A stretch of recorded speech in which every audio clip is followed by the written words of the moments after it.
the baby boomer generation, the first generation to hand off to their offspring less than they were given, okay? The generation of ups, the most prosperous in all of human history, the most materially prosperous group of people. Listen to them. Take their advice, man. They know what they're doing. You know? You got to take on some debt. You got to go ahead and do it. It's just how it is. It's just the way the world works. You know, everybody's got debt. I got, I don't know, $80,000 in credit card debt. I don't know, another 30 in student loan debt. It's just how it is, man. You got to live check to check. The most you can ever have in your checking account's $1,200, dude. You got to go do it. You know, that's not to say you shouldn't take advice or that you shouldn't go to college or whatever. But if you're taking advice, consider the source. And this is the other very important part of what I'm talking about here, is when it's family, there's so much pressure to turn you into their vision of you. I mean, this happens in relationships. This happens all over the place with human relationships. But I remember very specifically knowing this when I was like 7 years old. My parents put me in a Paddington Bear coat. Okay, look up Paddington Bear coat, and they had me taking horse riding lessons. Okay, and I knew that I was a little puppet for their vicarious pleasure. Okay, and I would do the same thing. If I had a son, I would have it. He'd be wearing Affliction, like MMA clothes. Okay, my son he'd have a Power Wheels Jeep.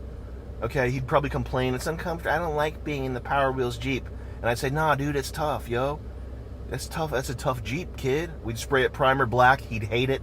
He'd get spray paint in his eyes. What we would do is we'd take the Power Wheels Jeep into the garage and rhino line it in the garage, and he would be coughing from the fumes, and I would be thinking, you know what? My son's a badass. That's my son, U.S. Marine Hyde. First name U.S., middle name Marine, Hyde. Okay?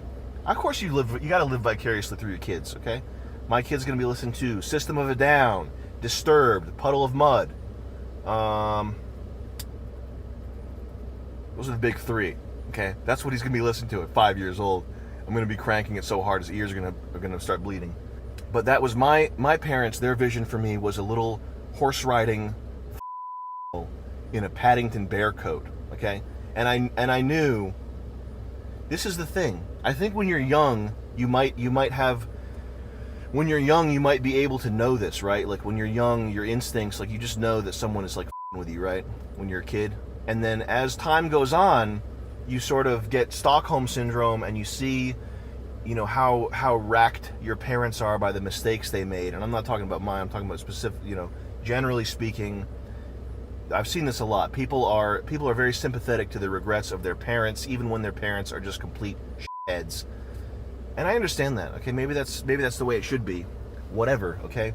What happens is over time, you let that sympathy, okay, your sympathy for their mistakes, you let it sort of cloud your judgment, I think. And it's hard to say no when you've got an old woman just. She's puffy, okay, she's retaining a lot of water, she looks like me. You can see that she's about to start crying because her entire life, the entire prime mover of her existence is to see you graduate from college, right? So that's hard to say. It's hard to say no to that. It's probably real hard to say no to that. When someone's like, and it's someone who's clothed you and fed you and everything, you know, someone who sacrificed a great deal for you. I don't mean to discount any of that at all. And they're asking you, just do this one little thing. It's just 4 years. It's not a big deal.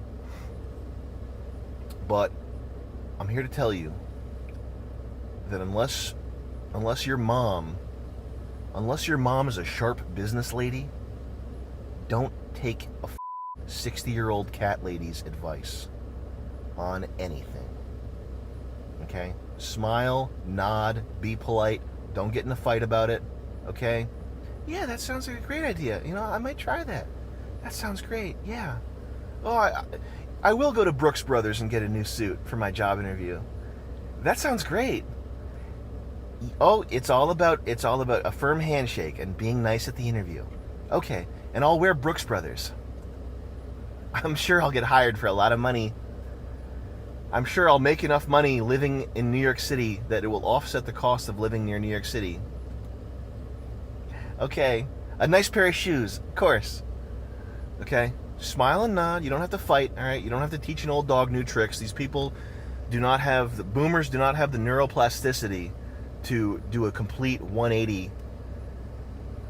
Complete the 360. He did a 360 on me. It's a 180. Okay? Wink to anyone who knows what that's from. Word. But these old don't have the neuroplasticity to understand that the way that they think things should be done is straight retardation. Okay? They just don't have it. You can't. It's like trying to teach a dog to use a computer. All right? These people are. Look at the phones with the jumbo buttons. Okay? That's what you're up against. You know, the phones with the jumbo buttons. That's the sort of worldview that you're thinking about, and it goes like this: college, job, and then there's just a blank on that last part. It's like your offspring, college, job. Okay, and maybe that's what you should do. I'm not saying you shouldn't go to college. Okay, I'm saying don't. It's such a serious decision. Don't take a old woman's weepy, teary-eyed, pleading with you, everything riding on you advice, okay? Just don't be susceptible to that. And the reason for that is they don't have to pay. She doesn't have to pay if it's a mistake, okay? Imagine if it's your mom, okay? Imagine if your mom is just holding your hands and she's shaking, she's trembling. She just watched, TV for 3 hours, okay? And she, what's your name? You watching this right now? What's your name? Josh? Nate? Dan? What's your name watching this right now? Huh? Toby. You're probably Toby. We're gonna go with Toby, okay? Toby, I love you. You're my child. I love you so much. I did everything for you. I fed you, I clothed you. The day you were born was the happiest day of my life.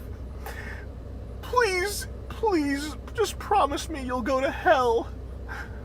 Please promise me you'll just go to hell, please. Okay, please. I just need you to go to hell. All right? Some of you would probably do it too. Okay, my mom wants me to go to hell. I gotta do the right thing and go to hell. That's a bad look. Don't go to hell. I'm trying to think if there's anyone I would wish they went to hell. Probably not. That's pretty serious. It's pretty hardcore. Yeah, none of you go to hell, okay? Just stay out of hell. Or at least think about whether hell is a decent financial decision. Okay, maybe the career track that you have sort of set up for yourself requires you to go to hell. And if that's the case, hey, this is just my advice. The only thing I'm saying is look at the bringer of advice, okay? Now, if you thought I'm a broke homeless person giving you advice, you might be right. Or you might be wrong.